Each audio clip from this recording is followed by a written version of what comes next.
সময় কত দ্রুত চলে যায় মা। তোমার সেই দুষ্টু ছেলেটা এখন কত বড় হয়ে গেছে, আর তুমিও পেরিয়েছ 50টি বসন্ত। কোনো দিন কি তোমাকে এক টুকরো সুখ দিতে পেরেছিলাম?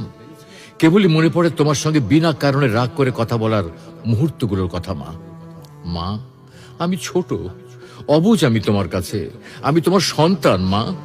তোমার কাছে ক্ষমা চাওয়ার মতো যোগ্যতাটুকু আমার নেই। সন্তানরা হলো ধারালো চাকুর মতো, না চাইলেও মায়েদের কষ্ট দেয়, আর মায়েরা তাদের ক্ষমা করে দেয়।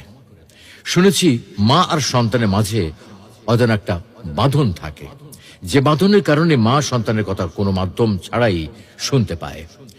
তুমি কি আমার হৃদয় থেকে কথা বলাগুলো শুনতে পাচ্ছ মা? মা, তোমাকে খুব মনে পড়ে মা। তোমাকে অনেক অনেক বেশি ভালোবাসি মা। দুনিয়ার সবকিছু বদলাতে পারে, কিন্তু মায়ের ভালোবাসা কখনো বদলাবার নয়। মা মমতার মহল, পিপাসার জল, ভালোবাসার সিন্ধু, সর্বোত্তম বন্ধু, ব্যথার ঔষধ, কষ্টের সুখ। মা চাঁদের ঝিলিক, মা যে স্বর্গের মালিক।